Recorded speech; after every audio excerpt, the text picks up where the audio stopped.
The Syrian Uprising began 10 years ago this week. Some would say 10 years ago to the day. The exact day doesn't really matter, but the point is that in March of 2011, peaceful protests broke out across Syria.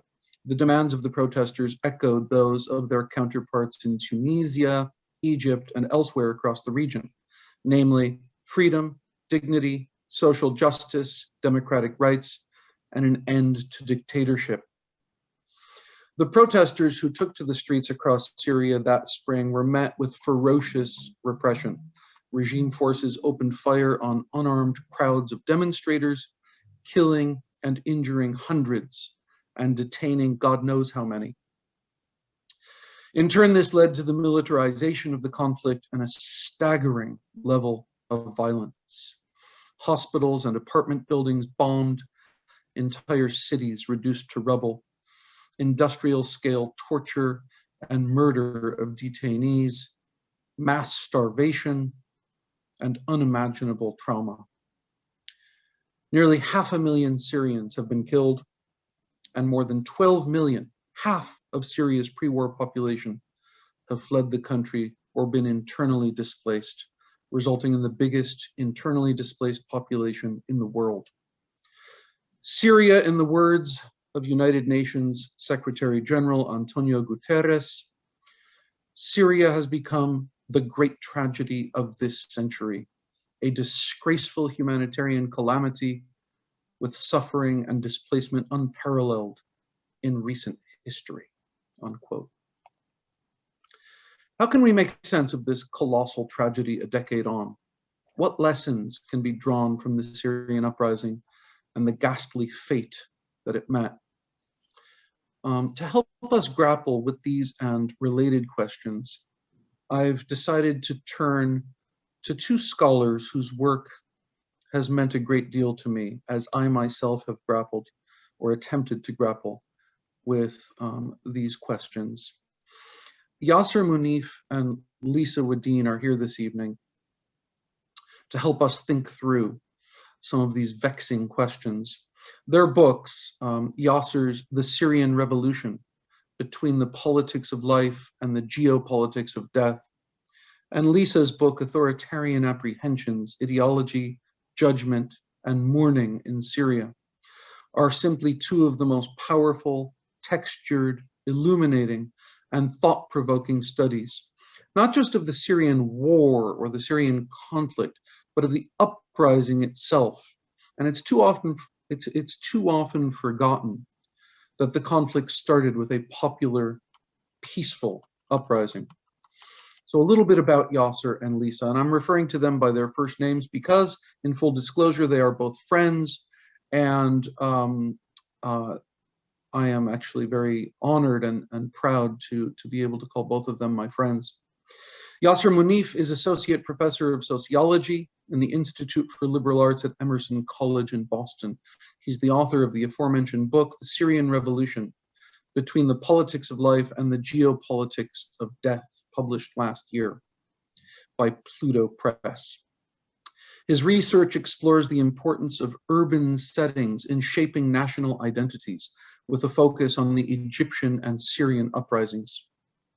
By investigating the confluence of arts, culture, and urban spaces, Yasser's work analyzes the making and unmaking of national identities.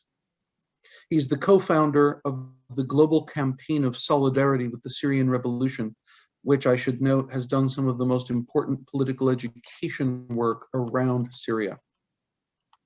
Lisa Wedeen is the Mary R. Morton Professor of Political Science and co-director of the Chicago Center for Contemporary Theory, or 3CT as it's known, at the University of Chicago. She is the author of Ambiguities of Domination, Politics, Rhetoric, and Symbols in Contemporary Syria, published in 1999. For those in the field are aware, and for those not in the field, let me just note that that book, Ambiguities of Domination, is one of the most influential books ever published about Syria, which influenced not only Syria or even regional specialists, but actually the whole study of authoritarianism and ideology and performance, the role of performance in politics. Lisa is also the author of Peripheral Visions, Publics, Power, and Performance in Yemen, published in 2008. And of course, the aforementioned Authoritarian Apprehensions, Ideology, Judgment, and Mourning in Syria, published in late 2019. And that book won the American Political Science Association's Charles Taylor Book Award and the Middle East and North Africa Politics section's Best Book Award. I should mention that that book was published by the University of Chicago Press, where Lisa also edits a series of books called Studies in Practices of Meaning. So before I go any further, I just want to thank you, Lisa and Yasser, for joining us for this discussion this evening. Yasser, perhaps we'll begin with a question for you. Your book does something quite unique. You tell a story that's not only largely below the radar in Western discussions of Syria, but it's a story that actually cuts against the grain of the dominant narrative about Syria in the West. That the narrative, in other words, that basically it's Assad versus jihadi fanatics. There are no good guys in Syria, as we've heard so many times. And the regime might be brutal, but there's no alternative, in a sort of unacknowledged echoing of Margaret Thatcher's famous, or perhaps infamous, depending on where you stand, Thatcher's infamous phrase, "There is no alternative," or TINA. But in your book, Yasser, you take a deep dive and paint a powerful portrait of an actual alternative, not just an alternative to a discursive, in other words, not just a discursive or notional alternative, but an actual living, breathing experiment in democratic self-government.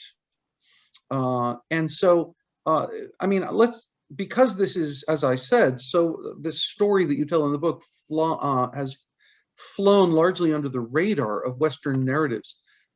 Can we start with just tell us about the process that led you to write this book, and give us a little bit of a sense of the story you tell in it? Thank you, Danny, for this very generous presentation, and I'm very honored to be with Lisa on the same panel.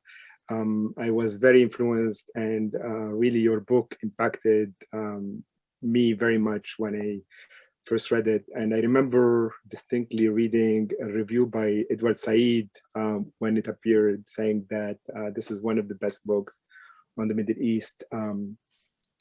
So very honored to be on the same panel with you. Syria, 10 years of violence, monumental violence. It's quite difficult to talk about it. The violence is ongoing, but Syria is not in the headlines. It's not part of the news cycle anymore, unfortunately. Just recently, a friend of mine I lived with for 2 months in Manbij told me that he lost 10 members of his family when they were defending their village. And that was just 2 weeks ago. Heartbreaking. I had no word. I mean, Syria, I lived in Syria for almost 10 years. And when the revolution started, obviously no one predicted it. I remember meeting Yassin Haj Saleh, one of the important voices in the Syrian Revolution, someone who spent many years in prison, and someone who has written tremendously on the Syrian Revolution. I remember meeting him in 2010 and asking him about his vision and his thoughts about Syria and where is the Syrian regime going. And he said, there is nothing. Nothing will happen. We're doomed. And a few months later, the Syrian Revolution started. I went there in 2011 and then again 2012. And it was a transformative trip when you see people for the first time hearing their own voice and being self-reflexive and hearing slogans that they couldn't even thought a few years or a few months earlier. It was quite transformative. And so those trips that were part of my yearly trip to Syria were obviously transformative. I was active in Lebanon and in Syria in 2000 during the Damascus Spring, but seeing the protests in 2011 and 12 was transformative. Going to the protest and not knowing if you're going back home is something, and seeing people being killed is something. Escaping snipers is something. So that was basically the entry point for me, in addition to a long history of violence that started in 1963 that most Syrians were not aware of. They're not part of the history books or how history is taught in Syria.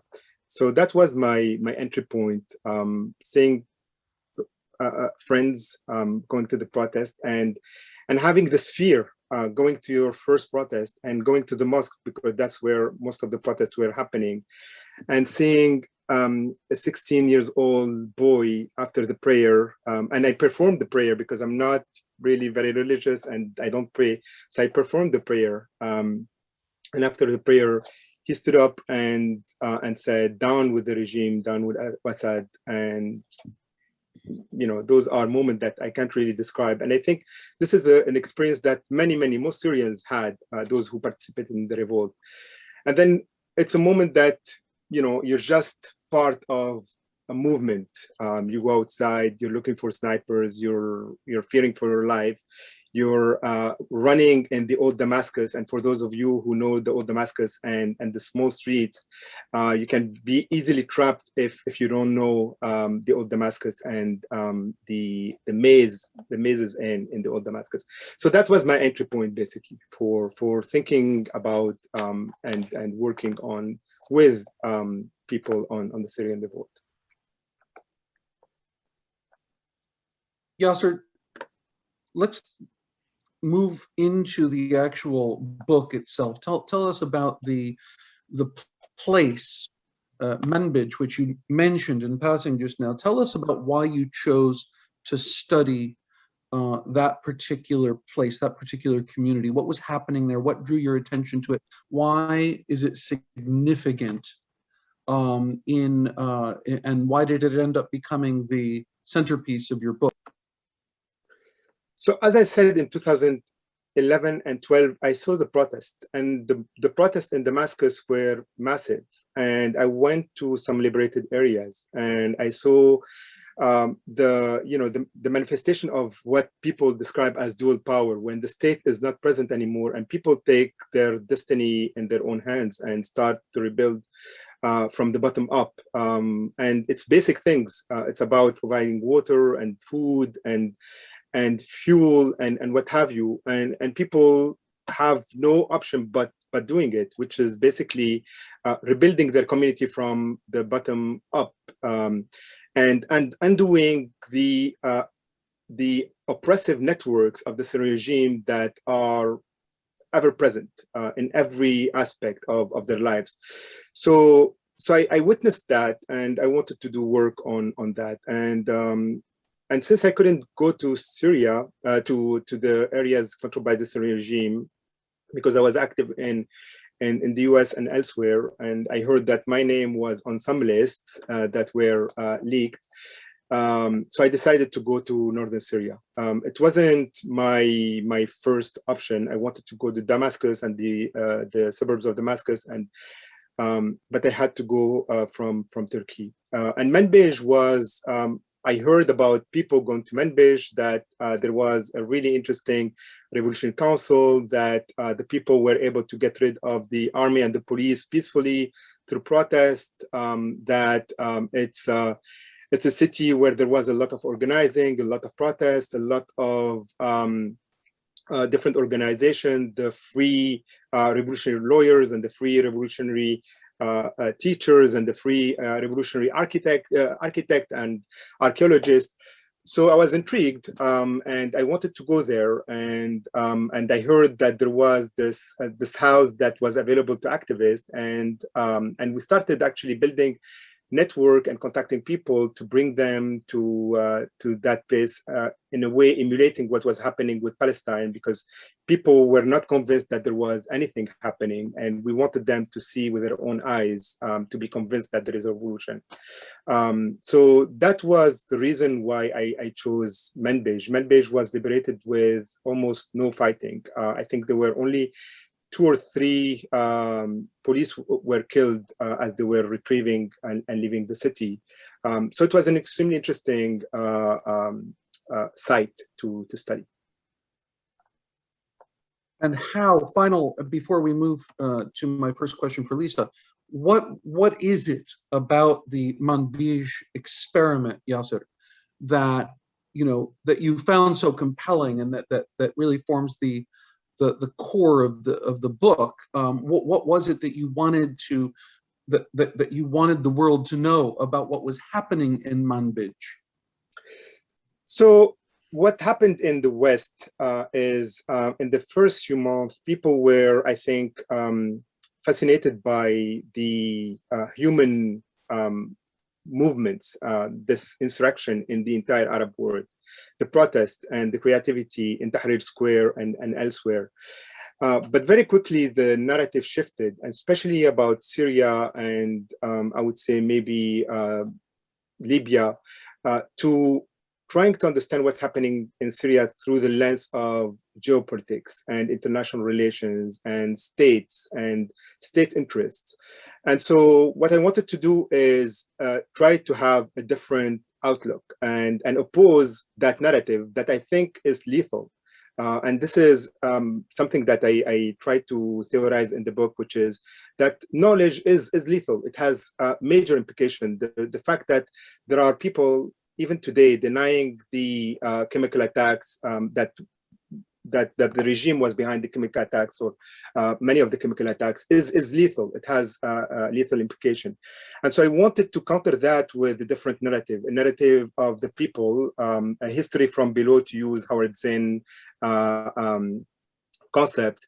And here, oftentimes very dispersed and confusing and ambiguous narratives that don't necessarily, if you bring them together, don't necessarily provide a grand narrative the way that the Syrian regime was able to centralize power and produce quite a homogeneous narrative. The opposition was very fragmented, was very dispersed, and it was very difficult to convey that narrative, which was a thousand layered. And so I wanted to bring some kind of logic and try to translate, despite the violence of that concept, translate what was happening on the ground to people elsewhere who were following some mainstream media. And so that was the purpose of being there and doing the work. And I must say, the book does such a gripping and compelling job of bringing this experiment to life. Lisa, I'd like to talk a bit about your book.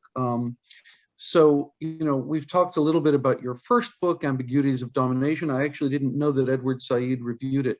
So I've already learned something new tonight. Thanks for mentioning that, Yasser. Yeah, thank you very much. And that was your first book. Yep. That's not fair. I mean, Edward Said reviewed your first book. You could have retired right there. Okay, so Lisa, how do you see your new book, Authoritarian Apprehensions, as, on the one hand, building upon, but also diverging from its predecessor, Ambiguities of Domination? The books are separated by roughly 2 decades. So they cover different eras. The first book is really a portrait of Papa Assad, Hafez al-Assad's Syria. And the new book is, of course, about 2 decades into the rule of his son, Bashar al-Assad. So my question is, how have you responded to the difficulties in writing about this contemporary period in Syria? There's a line in your preface that really struck me as I was preparing for this discussion this evening. You say, writing a book about Syria in these calamitous times has been heartbreaking, intellectually demanding, and confusing, sometimes gratifying, and other times deeply frustrating, depressing, enraging, and simply exhausting.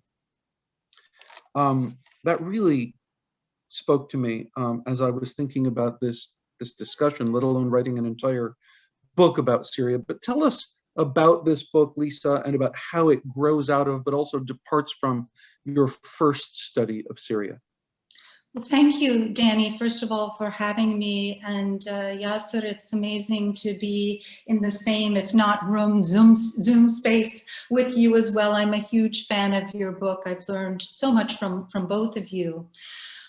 So thank you for the question too, Danny. The 2 books really deal with 3 different forms of compliance inducement in 3 different Syrias, as you were indicating. Ambiguities of Domination, which you mentioned, Danny, was written in 1999, and it captured the conditions of a durable autocracy whose reliance on, single-party rule and omnipresent security apparatus and flagrantly fictitious claims had come to seem brittle and outmoded to observers and Syrian participants alike. In other words, no one believed that President Hafez al-Assad, who ruled from 1970 to 2000, was the first pharmacist, or that he would live forever, or that he won elections by 99.2% of the vote. There was a discernible drabness and asceticism to those years, a fatigue. And as you also mentioned, Danny, Authoritarian Apprehensions was written 2 decades later, and it was a product of additional field work in 2010 and 2011 in Syria, and then subsequent multi-sited immersive field work in Beirut, Istanbul, on the border of Turkey and Syria, in Reyhaniyeh, in Budapest, in Berlin, Paris, Chicago, and elsewhere in the United States from late 2011 until the beginning of 2009. And I really need to say that for all of the insights, I have many Syrians to thank.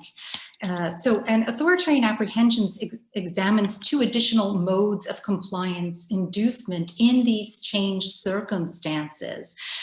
The first decade of Bashar al-Assad's rule, which was 2000 to 2010, ushered in an avowedly upbeat, modern, internet-savvy authoritarianism, and its institutions and rhetoric relied less on these party mechanisms of social control and more on an array of cultural producers with their highly vaunted expertise as technocrats, along with regime-organized, market-inflected, so-called civil society organizations, which tapped into a spirit of youthful voluntarism. This era of what I and many others call neoliberal autocracy all changed in the second decade with the emergence of a civil war autocracy in which the means and mechanisms of mediation were no longer geared to perpetuation, but rather to the restoration of a stability that had been radically challenged, first by peaceful protest, as Yasser mentions, and it was astonishing to be there then, and then by armed insurgency. That challenge stemmed from a passionate commitment among some Syrians to, and it could have been otherwise, of political existence. The latter phrase I take from Theodor Adorno, and it speaks to this book's engagement with the possibilities and impediments to social transformation, not so much to resistance per se as the imagined alternatives opened up by the necessarily retroactive analysis of political potential in the present. So the book uses the films of Osama Muhammad and Ziad Kulsum and the shorts of the anonymous collective Abu Nadara, which have provided inspiration as well as controversy in thinking through and opening up possibilities for renewed political judgment. And I treat them as works of political theory in their own right. They're controversial, they're suggestive, they are filled with tensions, and they're productive for thinking. They offer a kind of interpretive generosity and imagination to explore the paths not taken and the forms of knowing and resonance that may be experienced before they're fully or directly articulated. So whereas the first book asked the rather narrow question, why bother with the cult of personality whose rituals of obeisance were transparently phony, the new book is, for better and for worse, more capacious and ambitious. It investigates the seductions and limitations of authoritarianism more generally, and in order to think in those terms, I had to learn a lot about a strain of thinking about ideology that I honestly didn't know all that much about in the first book. I came to read voraciously in the cultural Marxist tradition and in the Frankfurt School, and considered ways we might repurpose ideology for the present. So with all of the work, the effort is to take questions and concerns of perennial or abiding nature, to de-provincialize Syria, to bother Yassin al-Hajj Salih's term, and rethink them in contexts that are both familiar and not so familiar to my readers. The Syria book I had in mind writing prior to the uprising, and I've been coming to Syria since the mid-1980s, had to change to retain any kind of fidelity to the worlds that were changing with it. And this meant grappling with grief, my own as well as that of others, much closer to the hopes and the violence than I was. It also meant figuring out how to write about a devastating situation in ways that maintained faithfulness to my social scientific commitments without either sensationalizing them or seeming insensitive. So in some ways, it was very much a foray into a different kind of knowledge production that had to be specifically flexible to keep up with changing moods and circumstances. I wanted to be faithful to my interlocutors, and I also became convinced through my Syrian interlocutors, as well as graduate students and university comrades and intellectuals in the Middle East, Europe, and the US, that I could make an intervention into what Marxist cultural theorists call ideology critique. And I did want to highlight the stakes involved in understanding ideology's relation to matters of political judgment. So I ended up doing something that was, I hope, meant to also speak to unsettled assumptions about neoliberal autocracy, about the potency and resilience of both neoliberalism and autocracy, about also the kinds of resiliences that we see. And again, this wasn't unique to Syria. While it seemed initially that the Arab uprisings had heralded a move toward liberal democratic governments, it turned out that their at least temporary defeat, and I hope we'll talk more about that later, is of a piece with new forms of authoritarianism emerging worldwide. And, you know, liberal democracy has likewise seemed to be unmaking itself in the United States and parts of Europe, where we find civil rights being curtailed and forms of ultra-nationalist populism emerging with little regard for due process or pluralism. So Authoritarian Apprehensions is about Syria, but it's part of a scholarly shift toward paying more attention to authoritarian retrenchment and asking why authoritarianism can also appeal to some citizens, why it's not only autocrats who are attracted to autocracy, but ordinary people as well. So in an effort to repurpose ideology for the present and to think about authoritarian resilience in calamitous times, I have asked, or the book asks rather, how has the Syrian regime been able to bear the brunt of the challenges raised against it? And what does the Syrian example tell us or teach us about the seductions of authoritarian politics more generally. So whereas Yasser is interested primarily in resistance, but does talk about the brutality of the regime, I'm interested in authoritarian politics of reproduction, but also talk about the transgressive practices and the possibilities of living otherwise.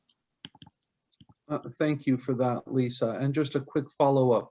You've already anticipated my next couple of questions, but if I could just put a sharper point on what you've just said about authoritarianism. As you know very well, as a political scientist, there's an enormous political science literature on what's called authoritarian learning, right? How regimes figure out how to outsmart protesters and short-circuit forms of resistance, actual and potential forms of resistance, preemptively as well as in real time, right? And of course, there's also such a thing as activist learning. And it's a game of cat and mouse, right? And regimes seem to be, it's a form of asymmetric warfare in which, sadly, particularly in the Arab world, regimes seem to be much better, or at least much quicker at figuring out ways to short circuit and undermine forms of resistance to them. Now, there are volumes and volumes on this phenomenon of authoritarian durability, authoritarian, authoritarian endurance, and so forth. But what really strikes me about your approach is how distinctive it is from this. You don't directly critique that literature, but you're doing something quite different. And so I'm wondering if you could describe the distinctiveness of your approach vis-a-vis this kind of growing literature on authoritarian resilience. That was the word I was looking for, authoritarian resilience. Thanks, Danny. Yeah, I mean, I chose in this book actually to do less of a kind of literature review in the typical political science fashion and to think in more political theory and ethnographic terms. But my approach to the sort of bundle of questions around the authoritarian durability or resistance, namely, how the regime has been able to bear the brunt of the challenges raised against it, identified novel modes of ideological interpolation, to borrow Louis Althusser's terms. In other words, new ways of hailing citizens into Syria's autocratic system. So from various angles, the book investigated the complicated, varied, and often incoherent forms of address that secured enough citizen buy-in for the regime to survive. Now, ideology, in the sense I use the term, works through seduction, arousing fantasy content while simultaneously diffusing it and smoothing out contradictions. It helps manage collective anxieties and socio-political incompatibilities by providing mechanisms that allow dissonances to be contained, displaced, and disavowed. And I want to just explain very quickly each of these separately. So as containment, ideology operates by making what are essentially social and historical anxieties seem natural and inevitable, gratifying desires largely to the extent that they're kept in check. And ideology also works as displacement, in which unbearable fears are relocated onto a new object, allaying anxieties by transferring unacceptable attributes onto a fantasy other.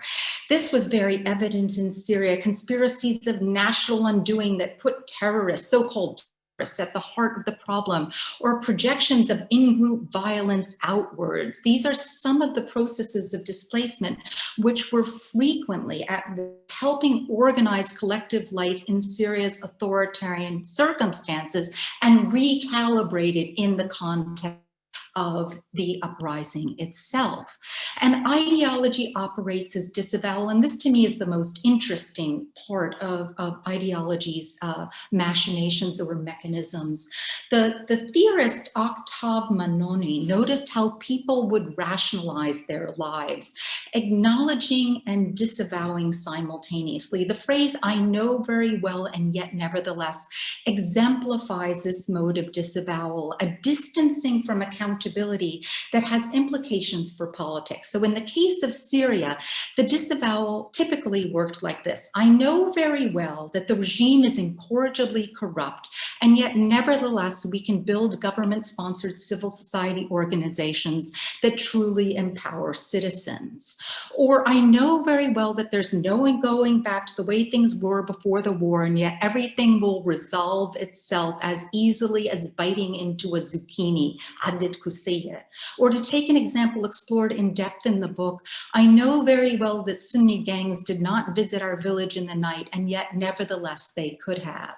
Or among secular activists in the first 2 years of the uprising, I know very well that there are violent Islamic militants among the opposition, but nevertheless they're not a problem. So disavowal goes beyond denial in that the problem calling for judgment is at least posed. In disavowal, the power of ideology comes into especially bold relief with subjects hailed, addressed into a position where the realities that can no longer be denied can still be dismissed. And in this sense, disavowal expresses the contradiction it simultaneously repudiates. So in a nutshell, ideology for me matters in cultivating citizens' attachment. It works not only through outright belief or unbelief, like my first book was talking about, but through mechanisms that complicate the frameworks of belief and unbelief. Ideology can generate ardent loyalty, but also ambivalence. And in the case of Syria, it was this ambivalence, I argue, the toggle between desires for reform and the attachment to order that helped the regime recalibrate its relationship to rule. So I was interested in what people, in the words of some activists, derisively called that gray middle group, whose ambivalence kept them from acting in concert with others at the beginning of the uprising. Thanks, Lisa. And I want to come back to some of those themes. But Yasser, I'd like to ask you about the really evocative subtitle of your book. The book is, again, The Syrian Revolution. The subtitle is Between the Politics of Life and the Geopolitics of Death. And I think you sort of hinted at what you might mean in your answer to one of my earlier questions, but could you unpack this a little bit for us? What do you mean exactly by the politics of life and the geopolitics of death? Why is this the way in which you frame your study? Yeah, thank you for this question. So I think one of the things that happened with the Syrian Revolution and the Arab Uprising in general is that some of the old conceptual tools had to be readapted, rethought. And there was a lot of tension between what academia and the West was producing and the implication and the application of that in different places. And so the book is really heuristic. I'm trying to experiment with a number of different things. And so the question was how to tell the story of the Syrian Revolution, of the violence. And I think there is no easy way. And in a certain way, it was the easy way out for me to use that. In a certain way, I'm avoiding the gray area that Lisa is coupling with and trying to comprehend. And so it's a kind of almost like Manichaean politics that I adopted, and that has to be adjusted. It needs more fine tuning, I think, and it needs much more work so that we understand what happened and what's happening in Syria. But one entry point, I think, is trying to understand what happened in Syria through the geography of violence, the long history of death, different forms of death, the slow death and the quick death, the scales of death. And I felt that this would be really a productive way to think about the Syrian Revolution, trying to juxtapose or oppose a politics of death and a politics of life, with the myriad problems that such a confrontation would bring. But I was willing to take the risk because I think it shed light on things that are not necessarily as clear in other frameworks. And so the long history of violence in Syria and the geography of violence in Syria oftentimes is difficult to understand. There is a state of exception or a state of emergency since 1962, I believe, or 63, that is still ongoing in different ways in Syria. The law was, I think, removed, and it was replaced by a kind of terrorism and security law in 2012. But it's a variation of that state of emergency. And that state of emergency need a number of institutions to maintain it. And the prison is one of the main pillars of that. Mustafa Khalid, an important novelist and intellectual who spent many years in prison, who wrote about prison, said that the history of Syria is the history of prison, the history of camps, and the history of massacres. And I think we should take his statement seriously in order to understand what is happening in Syria and try to make sense of what seems to be irrational level of violence, what seems to be chaotic and quite incomprehensible. And so the work of that I tried to do in the book is try to build certain kind of taxonomies of violence, of death, through different prisms. So for example, the second chapter tries to understand the geography of violence through space. How did the Syrian regime was able to take back the city of Aleppo by implementing different spatial mechanism technologies of death, whether they are vertical or horizontal, using the different high rises, whether they are hotels or mosques or municipal buildings, and through that you see the different ways that the power of the state takes place. Municipal building is representative of bureaucracy. The Sheraton Hotel and other hotels are the representation of either the mercantile or neoliberal power of the merchants, and the mosques, which are a representation of, we're going to come in the city with this idea that we are re-entering the city after the massacre of 1980 by building mosques and trying to find some kind of resolution with the Sunni community in the city. So those were used to position snipers and to attack different parts of the city, in addition to the horizontal power. And so the horizontal power takes place in different ways. It can be the roadblocks, or it can be the checkpoints, and there is a whole spectrum of checkpoints that differ from one to another. And activists were actually trying to make sense of that. Where do we go? How do we go from point A to point B? What are the safer checkpoints? What branch of the security is positioned where, and so on and so forth. And sometimes they would send people to experiment with the checkpoints.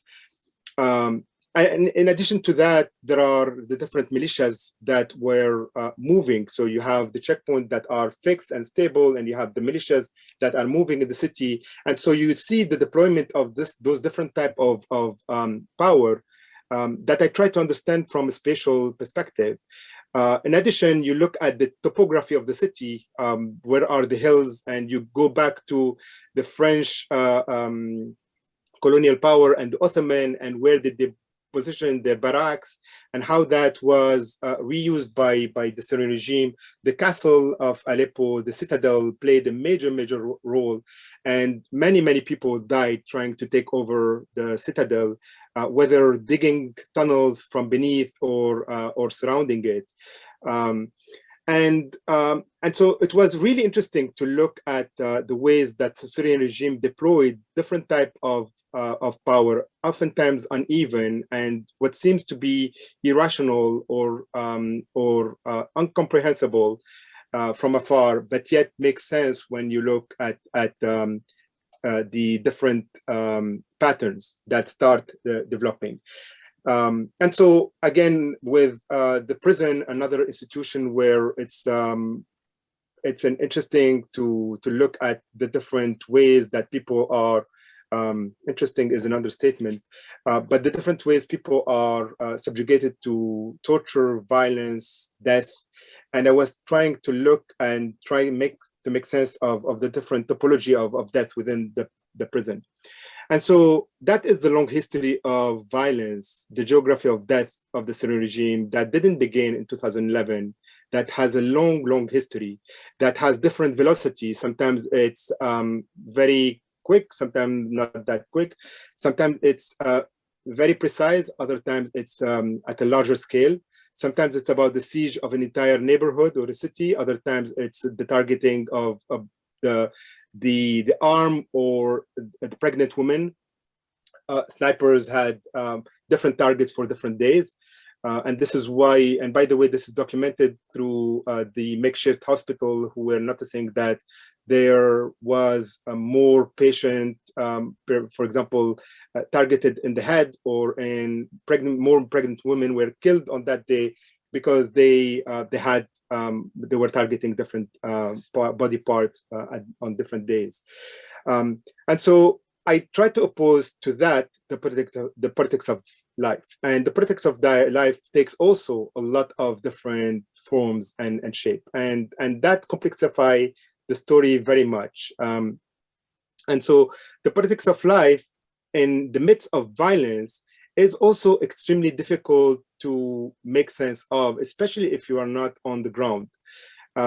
We are dealing with people who are trying to survive, try to bring water to their neighborhood, trying to bring food, trying to recreate schools underground sometimes. I mean, there was an entire life beneath the rubbles and the ruins of Aleppo.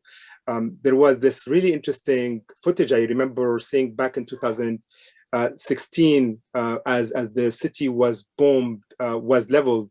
And you see ruins. I mean, it was almost very similar to World War II kind of footage. And then you go beneath the ground and there is a whole life. There were playgrounds, there were libraries, there were cine clubs, there were schools and reading groups and discussions and so on. And tunnels, I imagine very much like other places. I mean, tunnels were not invented in Syria. There is a long history of the tunnels in Vietnam and in Palestine and elsewhere. So the politics of life is that kind of resistance that is taking place in within, in the midst of genocidal violence and in midst of monumental level of death and suppression. So that was one of the objective of the book. So, I mean, there are concessions when you do that. It's an approximative kind of appreciation of what's happening, because I was opposing almost creating a binary, but I thought that was productive to highlight and emphasize what was happening. And so in a certain way, I feel that it's complement what Lisa is describing and her work, which is the middle. And I was looking really at the extreme of the Syrian scene. Thanks, Yasser. Yeah, and speaking of the extreme, I should mention that Salwa Ismail at the University of London at SOAS also has a recent book that examines the systematicity of violence in Syria going back many, many years, as you say. It's titled "The Rule of Violence, Subjectivity, Memory, and Government in Syria," for those interested, Salwa Ismail. So I am going to do a quick sound check here with our faithful audience, our very patient audience, who I know are hungry to get involved and ask questions. For those who zoomed in after Lorena's introduction, let me just reiterate that the format here is that you should put your question in the chat, specifically to Lorena. She's the host of the meeting. Put your question in the chat to Lorena Neal, and you will, she will compile, perhaps she already is compiling a bunch of questions that I imagine may have come in, and then she will pose them in the Q&A very soon to Lisa and Yasser. Before we go to audience Q&A though, I have another question for you, Lisa, about something that in some ways almost frames the entire discussion of Syria, right? Which is the question of how do we know what's happening in Syria? You hear this all the time from ordinary people, quote unquote, and activists and journalists to even specialists, academics and experts, maybe not experts on Syria, but experts on other subjects. You hear this refrain for many years now of, you know, God, there's just so much information. There's so many conflicting claims. There are contending perspectives. There's a war, not only perspective, factual claims, but a war of narratives about what is the Syrian conflict fundamentally about? How are we to make sense of the different forces? Who's on which side, and who should we sympathize with? Oh, this has become such a miasma, Lisa. And in your book, you talk about the paradox, or at least it seems like a paradox on the surface, that on the one hand, Syria is the most documented conflict in human history. There are more YouTube videos, there's more footage of the Syrian conflict than of any conflict in recorded history. And yet, paradoxically, perhaps paradoxically, this hasn't helped illuminate it. If anything, it's actually contributed to the miasma, the confusion, the perplexity, the sense of, wait a minute, we don't know what to believe. There are reports, there are videos, but how do we make sense of these videos? How do we make sense of these claims?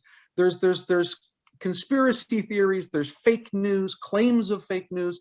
So tell us what, you have an entire chapter of your book devoted to exactly to this question, Lisa. And I first saw you actually present this chapter at Northwestern a couple of years before the book came out. So I had a chance to see, you had all these amazing videos, and you, in a sense, you kind of performed the story that you tell in the chapter. You performed the theoretical work that you do in this chapter. Help us make sense of this, if you will.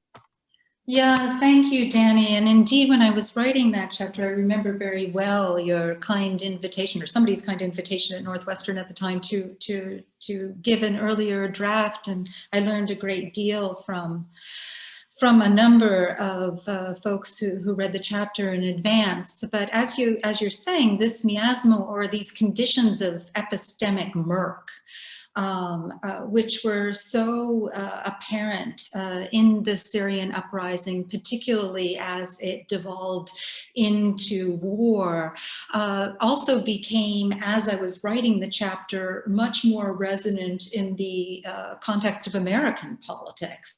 But in the context of Syria, this epistemic murk tended to enable the frayed Syrian state's counter-revolutionary, counter-insurgency campaign.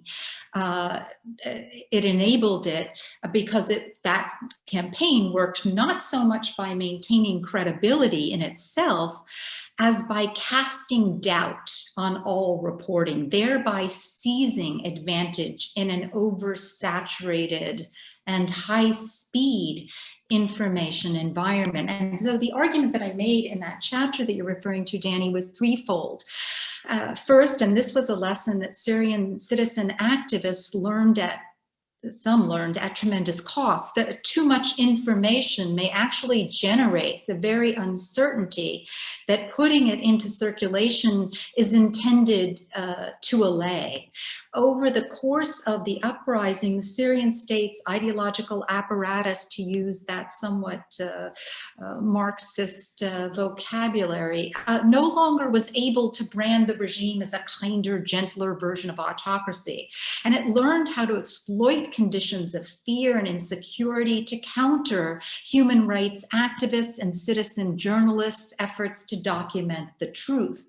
So by disseminating its own claims and counterclaims, and by taking advantage of a conflict-ridden, as Yasser was talking about, opposition, the regime has not always been able to establish its own authority over the facts, but it didn't need to. It has been successful in raising doubts about the nature of evidence and the credibility of oppositional narratives. And secondly, and I have 3 points here, the second one is that information overload and the potential for uncertainty that it generates, as scholars of American politics have long pointed out, in fact, may induce people to seek out opinions reaffirming their own. And this tendency towards balkanization can lead to polarization.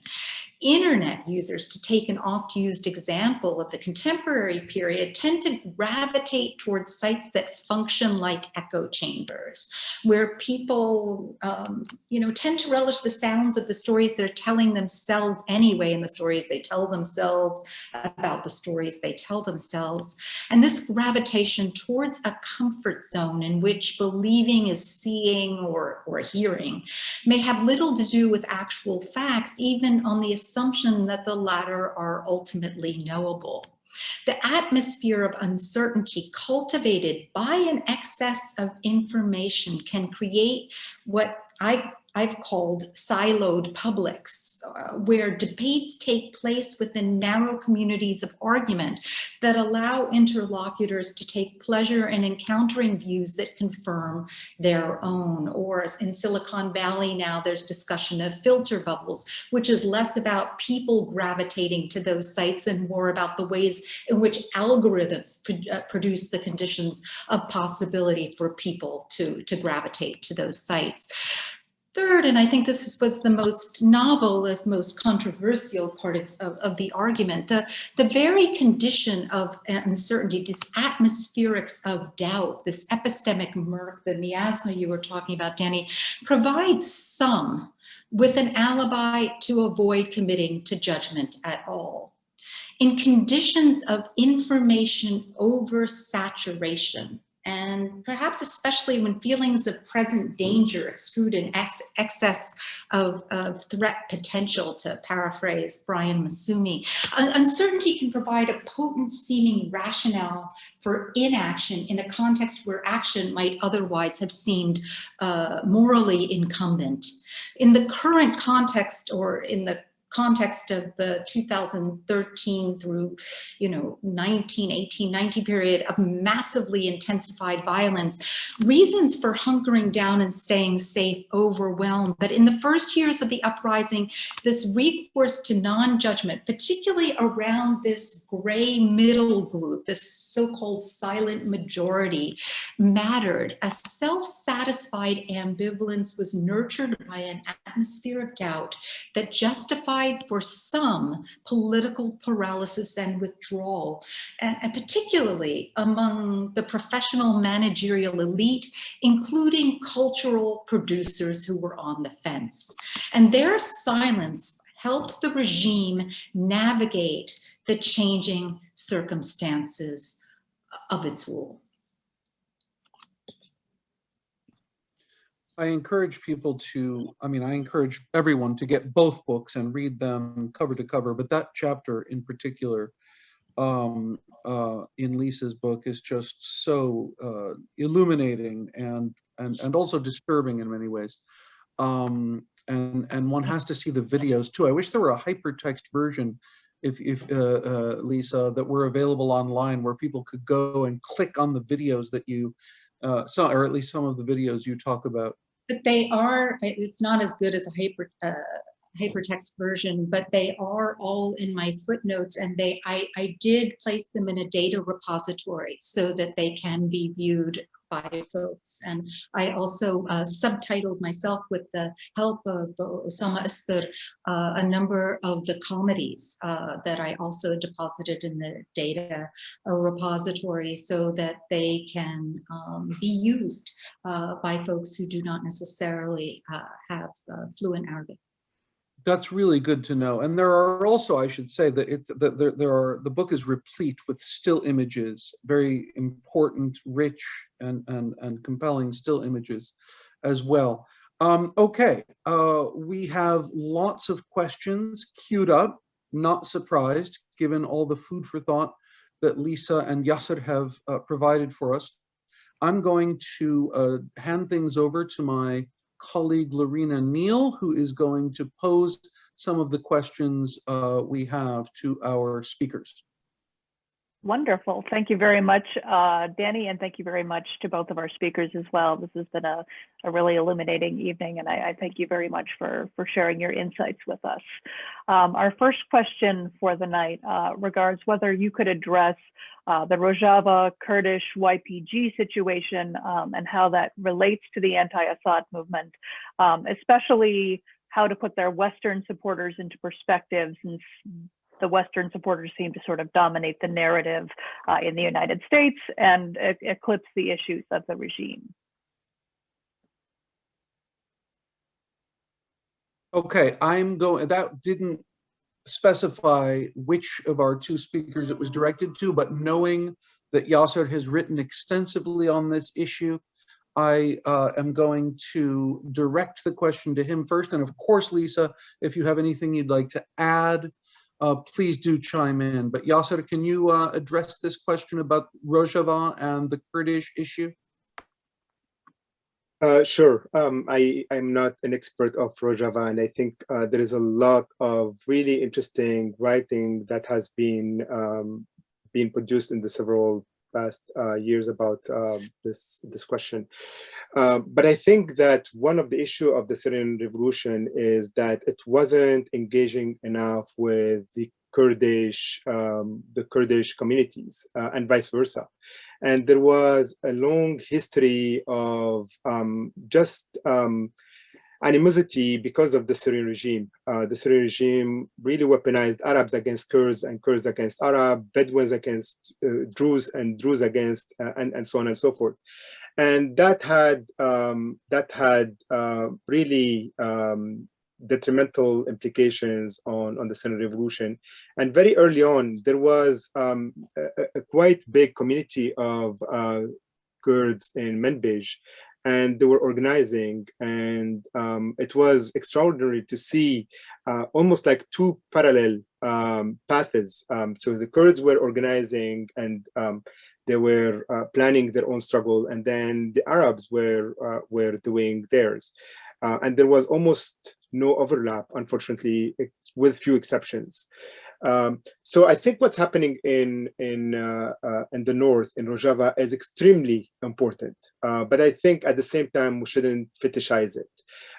There were some Westerners that would go there, and one of the images that I think was really detrimental was a queer flag held in I think in Kobani, and by Westerners, showing that in a certain way what is happening in the Kurdish region is more advanced than what is happening in the Arab region.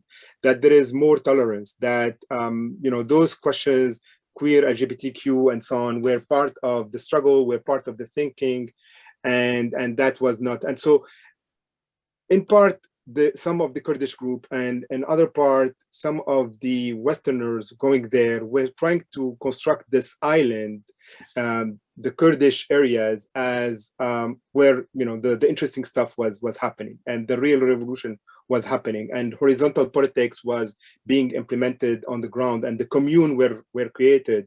When that is not true, I think that there are extremely important experiences that were developed in that region, but there was also as much in the other region, and some of the solidarity coming from the West was really very focused on that region. So I mean, that is one of the questions that we have to grapple with in the future, and try to create more connections, more discussions between the different groups to try to learn from each other. But I think what's happening in Kobani, what's happening in Rojava is extremely important and has a lot of potential, and was using the tensions and the conflict between the different actors in the region very wisely for their own benefit. How long will that last? It's not clear. Yeah, I would just underscore what Yasser has said. I agree completely with everything. I would just add, or in underscoring, would say that there's a kind of media savvy of some organizations in that area that has allowed for its uptake or interest in parts of the West. And the other thing I would just add is that although sometimes when we speak, we say things like the Kurds in English, and it's very important to recognize that they aren't a monolithic community. There are different kinds of politics that undergird different organizations, and that those will matter a great deal in the future, as they have in the past. Great, thank you very much, both of you. Our next question is, again, directed to both of you, or either of you who cares to weigh in. And that is, how do you see US relations with Syria changing under the Biden administration now, whether concerning refugees and internally displaced persons, or diplomatically or militarily?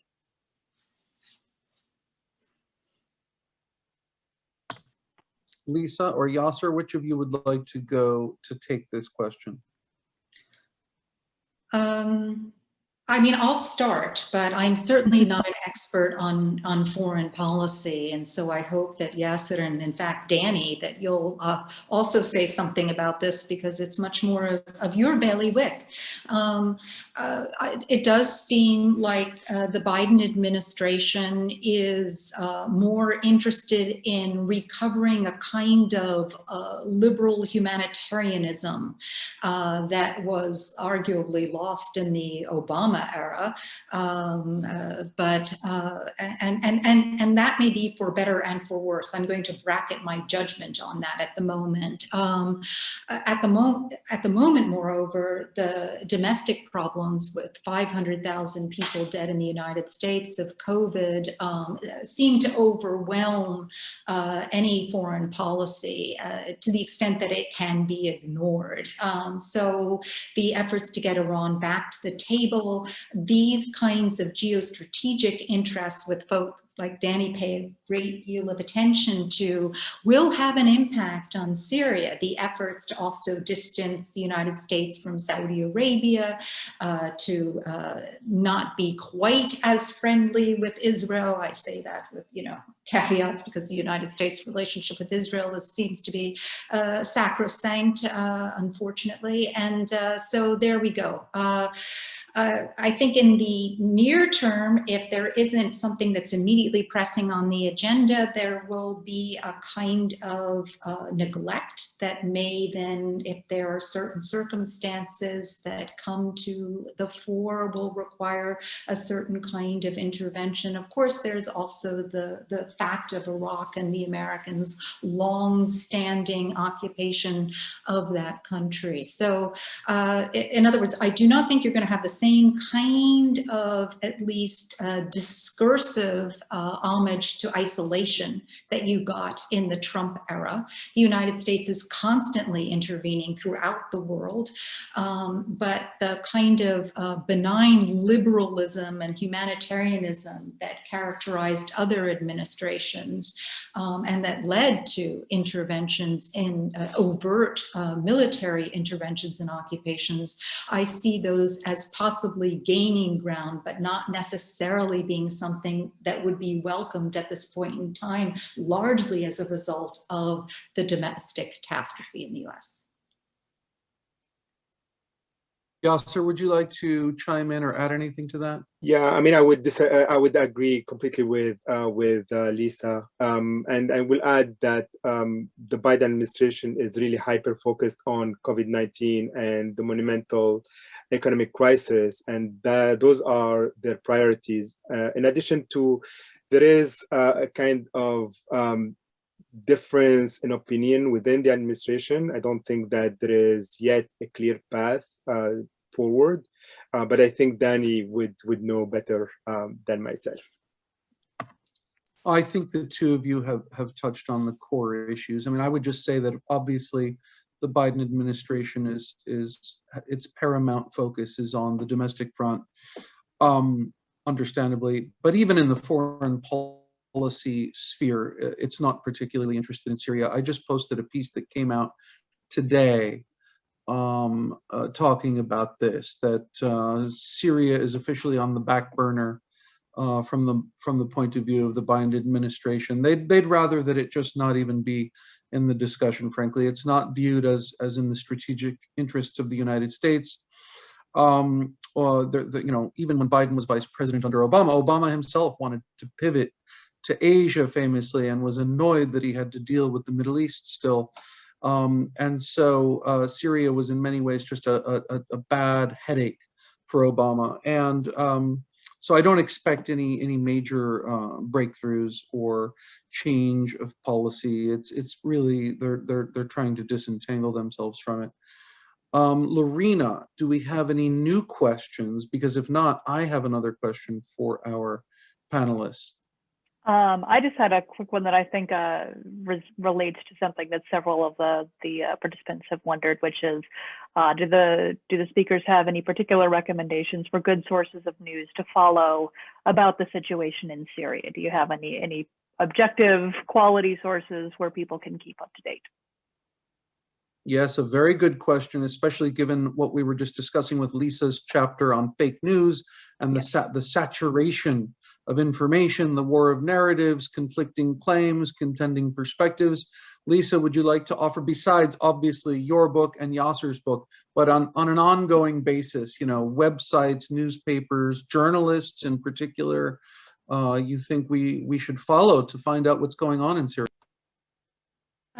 Yeah, in English, I would recommend Jadaliyya for ongoing, and they have a roundup page that they do that sort of curates the news of the week. Middle East Report is another very responsible focused place for academic, but in very accessible prose forms of knowledge production. Let's see, so there are also sometimes very good pieces in Al Jumhuriya's English section, or at least attention to some. That will be very much from an opposition point of view. Let's see what else I'm thinking of. Well, where Danny posted today in the El Monitor, for example, has some very good pieces. So I would start there. I'm sure I'm missing lots of them. The Guardian sometimes has excellent pieces. People like Brian Whitaker, who have followed in the Middle East for a very long time, are responsible reporters. Sometimes The New Yorker has excellent pieces. It depends who's writing for them. So I do think that there are really kind of some remarkable places to go where you don't have to, that aren't sort of barricaded by a paywall. I'm trying to think also about that when I list. I just posted some of the links to some of those sources in the chat for those interested. For those who Yasser, would you like? Al Arabi Al Jadid also, which has a very interesting set of cultural pages, pretty remarkable. So. Right, which in English is the New Arab, right? The New Arab. I'm going to post that link as well. Yasser, would you like to add to that as someone who's done a lot of work on this? No, yeah, I mean, I think that Lisa really mentioned the most important sources. Maybe the Middle East Eye, sometimes they have good articles. Syria Told has good articles. And I think there is a rising star who is a poet, and I'm posting her recent, she has a really good blog and she writes quite often. Banna. And democracy, what is it? Democracy? Open Democracy? Open Democracy has also good pieces about the Arab world in general. Okay, thanks for those references. I just posted Syria Untold, and I just realized that although I thought I was posting all of these, the links to all of these sources that Lisa was mentioning, I actually sent them, I think, privately to somebody. So that was a big. I did the same. I apologize to everyone for that. You got to be careful on Zoom. You think you're posting to everyone and you're just posting to one person. Okay, so I see them posted to everyone. So good. I think you're good. Good. Excellent. Let me. This actually brings us to an important question, which is, Lisa mentioned The Guardian. There have been a lot of pieces just in the last few days because we're at the 10th anniversary of the Syrian Uprising. There are a lot of big think pieces and reflection pieces and reports about, where are we and what's happening in Syria. Just today there was an excellent piece in The Guardian. I think I have it right here, talking about interviewing a number of activists in Syria. Here it is, for those interested. Yeah, the title is "We Won't Give Up. New Generation of Activists Keep Syria's Revolution Alive." And so, Yasser, this is a question for both of you, but Yasser, let me start with you.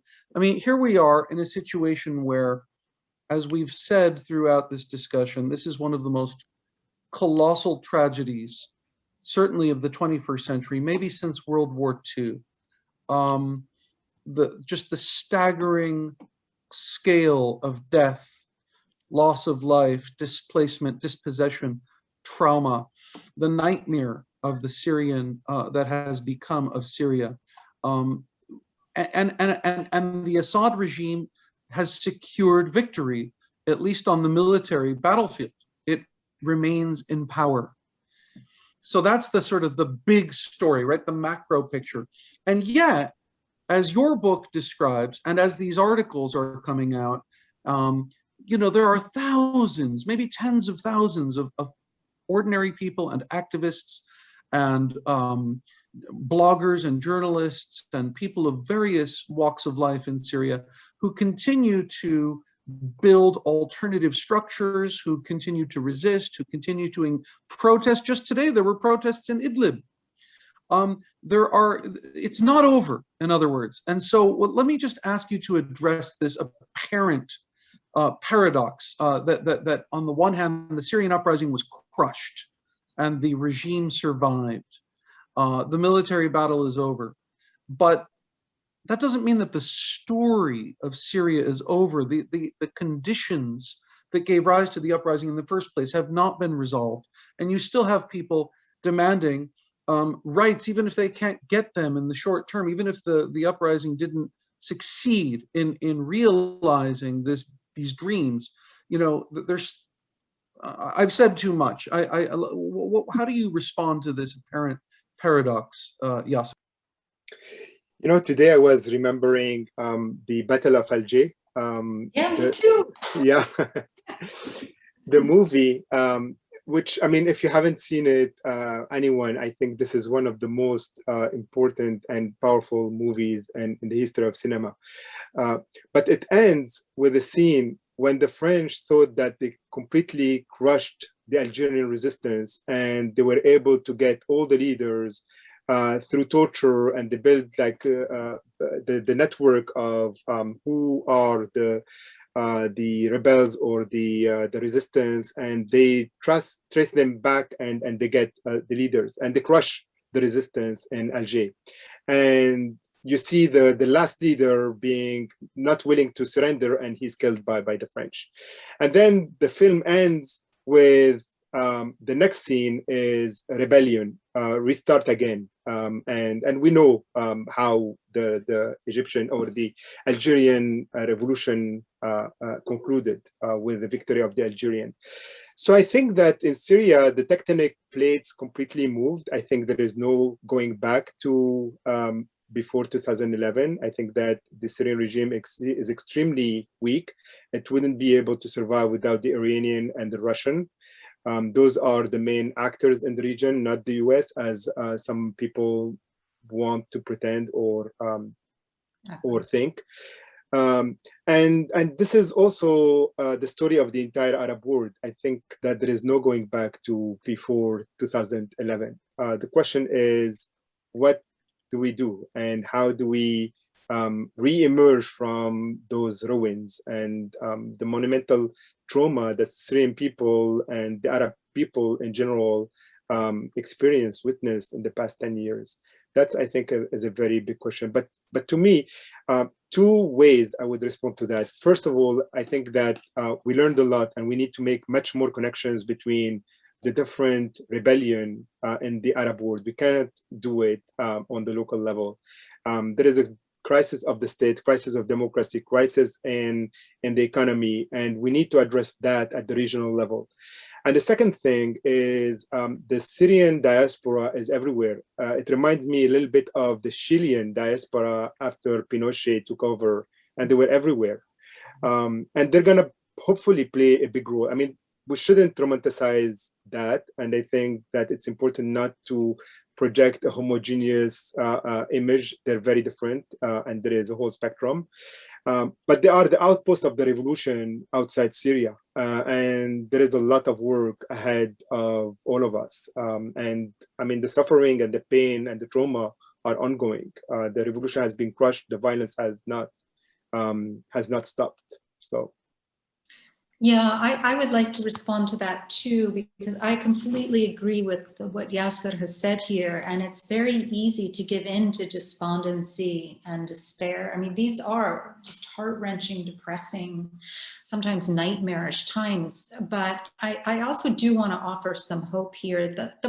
As Yasser was saying, the revolutions of 2011 let a big fat genie out of the bottle. And there's a cartoon from Kafranbil, Syria, that playfully noted this early on. And even though people, especially in countries that have experienced major crackdowns or civil wars, are beyond exhausted, that genie isn't going back in the bottle anytime soon, in the region more generally.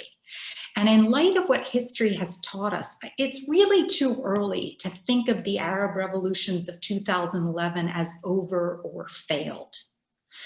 The French Revolution took 100 years. If commentators in that era were asked to discuss the revolution of 1789 and 1799, or the one of 1848 and 1858, they would have had a radically different analysis than the ones that scholars of the French Revolution can write now, with the advantage of a longer durée hindsight perspective. So I really think that rather than sounding death knells prematurely, it behooves us to stay both grounded and theoretically minded, at least in the scholarly community, and humble and curious. It's too soon to know what the future is going to tell us about our recent past or soon to be past present, and to cite a current Tunisian slogan, La Révolution est toujours en route, or to cite the late Syrian activist and co-creator of cartoons in Kafranbal, Raed Faris,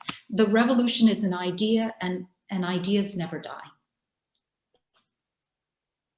Lisa, I'm so glad you ended on this important historical note, providing that longue durée perspective, and also with reference to Kafranbel and the extraordinarily creative, funny, playful, clever, ironic, just fabulous in the literal sense. These, for those who don't know, and I've just posted a link to a great website called The Creative Memory of the Syrian Revolution, which is another fabulous source. But the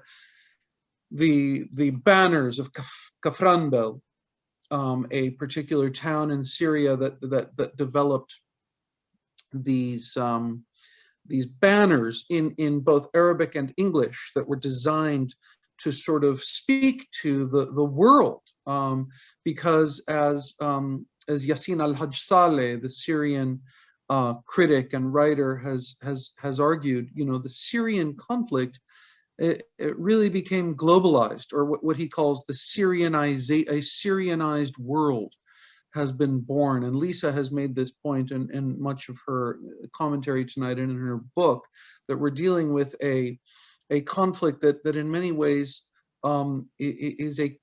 symbolizes so much of what's going on in the larger world, the return of authoritarianism, the questions, the basic conflicts in Syria in many ways symbolize so much of what it is that we face as a planet, as a global civil society. So I really thank you for concluding on that note, Lisa, that big picture, very helpful historical and comparative perspective. Thank you for the shout out to Kafranbel. I encourage everyone, and by the way, the sad news about that, of course, is that the real creative, it was a collective effort, but one of the creative minds behind those Kafranbel slogans and banners was killed. What was that, 2 years ago? You mentioned Raed Fares. He's no longer with us, but the revolution, the struggle, whether we call it a revolution, an uprising, a revolt, the Syrian struggle, the struggle for dignity, justice, rights, and freedom continues as it does elsewhere. And I just want to thank you, Lisa Wedeen and Yasser Munif, for sharing your insights, your perspectives, your deep scholarship and expertise on Syria going back many, many years, decades. And I want to encourage everyone in the audience to read those books. If we were gathered in person, as we used to be, at the Evanston Public Library, we would have a table set up, compliments of our favorite local bookstore, bookends and beginnings, and copies of Lisa's book and Yasser's book would be stacked up, and they would be there at the signing table, inscribing copies for people. We can't do that, alas, but you can buy copies of their books. Please do so through an independent bookseller. Really just thanks again to both of you, Yasser and Lisa. Thanks to everyone in the audience for zooming in this evening and taking an hour and a half out of your lives to think through this important occasion, this momentous occasion of the 10th anniversary of the Syrian Uprising. Thank you, Lisa and Yasser. Thank you, Danny, very much. Thank you, Yasser, and thank you very much. Thank you, Lisa. Thank you, Danny.